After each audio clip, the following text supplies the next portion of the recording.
জুবিন গাৰ্গে যোৱা সময়ছোৱাত তেওঁ নিজে যিহেতু ভাৰতীয় গণনাট্য সংঘৰ সদস্য পদ লৈছিল ডিব্ৰুগড়ত, তেখেত নিশ্চিতভাৱে সুপন্থী নাছিল, তেখেতে বাওঁপন্থী সমাজবাদী আদৰ্শৰ পৃষ্ঠপোষক আছিল। সেই গতিকে এটা ৰাজনৈতিক এংগুল তাত নিশ্চিতভাৱে আছিল। এতিয়া জুবিন গাৰ্গ ডাঙৰীয়াই কোনোবা এটা সময়ত কৈছিল যে এইটো বটলা পাৰ্টি, কোনোবা এটা কৈছিলে মই ইয়াৰ কাৰণে গান গাই ভুল কৰিলোঁ, কোনোবা এটা সময়ত কৈছিলে আমি নামানো, কোনোবা এটা কৈছিলে মোৰ মুখখন খুলি নলবি, দুটকীয়া চাউল দিছে আৰু কি কি ক'ব লাগে, কোনোবা এটা সময়ত অসমৰ এজন মুখ্যমন্ত্ৰীলৈ তেওঁ পত্ৰ প্ৰেৰণ কৰিছিল নাগৰিকত্ব সংশোধনী আইনৰ বিৰুদ্ধে। এনেকুৱা বহুতখিনি কথা আছে।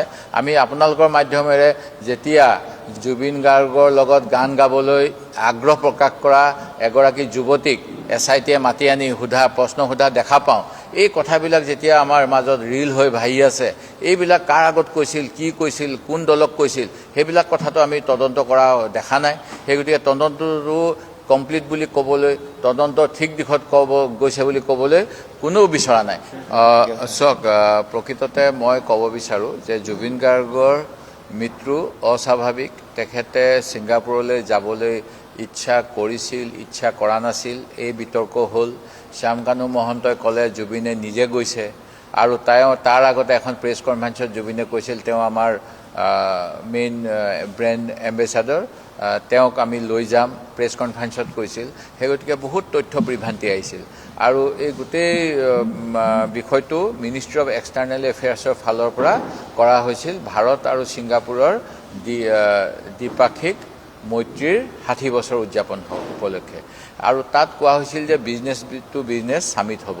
অসমত বিজনেছ টু বিজনেছ ছামিট কৰিবলৈ হ'লে আমি জানো, সততে ফাইনাৰৰ কথা জানো, কনফেডাৰেশ্যন অফ ইণ্ডিয়ান ইণ্ডাষ্ট্ৰীৰ কথা জানো, Punjab Haryana chamber of commerce, তাৰ গুৱাহাটীত ইউনিট আছে, তেওঁলোকৰ কথা জানো। এতিয়া এই গোটেই বস্তুটো অকল সাংস্কৃতিক হৈছিল নে তেওঁলোকে ক'ব যে বিজনেছ টু বিজনেছ হৈছিল, সেই ক্ষেত্ৰত স্পষ্টতা অহা নাই। আৰু অসম চৰকাৰলৈ হাইকমিছনৰ পৰা পত্ৰ প্ৰেৰণ কৰিছিল, মুখ্যমন্ত্ৰীয়ে হাইকমিছনৰ পৰা গাইডলাইন বিচাৰিছিল, অসম চৰকাৰৰ তাত নাম আছে স্পন্সৰ হিচাপে।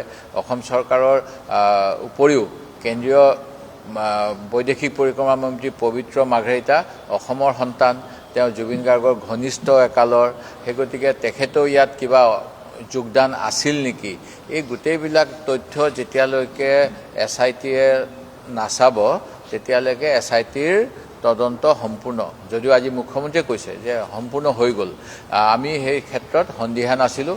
আমি সেই গতিকে জুডিচিয়েল ছুপাৰভিজনত এনকুৱাৰী হোৱা বিচাৰিছিলোঁ। যিহেতু হয় মাৰ্ডাৰ হ'ব পাৰে, মাৰ্ডাৰৰ মটিভ বেলেগ বেলেগ হ'ব পাৰে। কোনোবাই কৈ আছে ইকনমিক মটিভ, কোনোবাই ক'ব তেওঁ কেৰেক্টাৰ এছেচিনেশ্যনৰ যত্ন কৰিছিল। আপোনালোকে নিশ্চয় জানে যে জুবিন গাৰ্গৰ বিষয়ে বিভিন্ন কথা ওলাইছিল।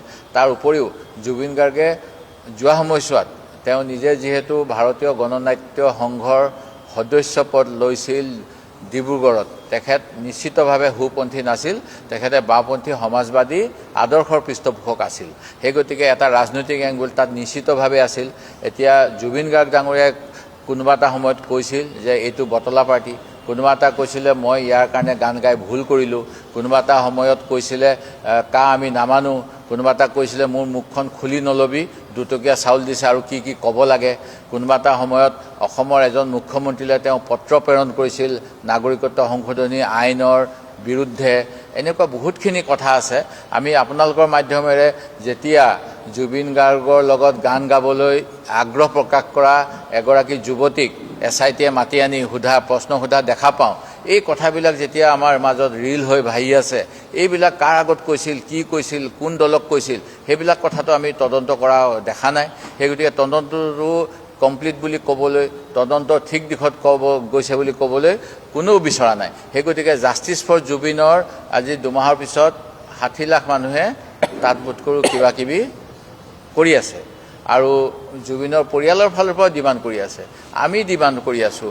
আজি সেই প্ৰসংগতে অন্য এটা কথা আহিলে, যেতিয়া 2016 চনত হোজাইত অৰ্ণময় বৰাৰ হত্যাকাণ্ড হৈছিল, মুখ্যমন্ত্ৰীয়ে কৈছিলে কঠোৰতকৈ কঠোৰ শাস্তি দিয়া হ'ব।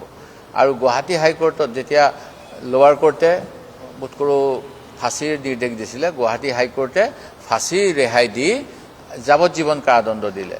তেতিয়া 2023 চনত মুখ্যমন্ত্ৰীয়ে কৈছিল আমি ইয়াৰ বিৰুদ্ধে আপিল কৰিম। আজি বিধানসভাত মই এই প্ৰসংগ উলিয়াওঁতে গুৱাহাটী হাইকোৰ্টে যাৱজ্জীৱন কাৰাদণ্ড দিলে বুলি কৈছে। মুখ্যমন্ত্ৰীয়ে যে আপিল কৰিলে সেই কথাটো নক'লে, তেওঁ নিজৰ কথাৰে। তেখেতে এই আপিলৰ কি হ'ল মই সেইটো জানিব বিচাৰিছোঁ। আৰু বিভিন্ন ধৰণৰ কিছুমান অসুবিধা আছে। 2 মাহৰ আগতে এটা কাণ্ড হৈ গ'ল। তেখেতৰ যদি ফৰেনচিক এভিডেন্স লাগে, তাৎক্ষণিকভাৱে আপোনালোকে জানে যে গোটেই কি বস্তু আছিলে চিলিং কৰে। তেওঁৰ বেগটো, তেওঁৰ কিবা কেৰিয়নটো, সেইবিলাক একো চিলিং কৰা গমেই নাপালোঁ। আজি 4 দিন আগত আপোনালোকে দেখাইছে কোনোবা লেডি পুলিচ অফিচাৰ এগৰাকীয়ে চুটকেছকেইটা চুচৰাই লৈ গৈছে এই SIT অফিচলৈ। সেই গতিকে এভিডেন্স টেম্পাৰিং হ'ল নেকি? আৰু যিটো আমি বিচাৰিছিলোঁ জুডিচিয়েল ছুপাৰভিজনটো নহ'ল, বৰঞ্চ জুডিচিয়েল কমিশ্যন দিলে। কমিশ্যনে যিখিনি প্ৰশ্ন সুধিলে, আপোনালোকে এই হত্যাকাণ্ডৰ বিষয়ে কি জানে, কি কথা, কিবা প্ৰমাণ আছে যদি আমাকো কওক। সেইখিনি কথাটো অসম আৰক্ষী CIDয়ে 18, 19, 20, 21 তাৰিখমানৰ পৰা সুধিয়ে আছে, 21 ছেপ্টেম্বৰৰ পৰা। সেই গতিকে দুফালৰ পৰা কিয় সোধাইছে? এইবিলাক কথা আমাৰ কিছু প্ৰশ্ন আছে।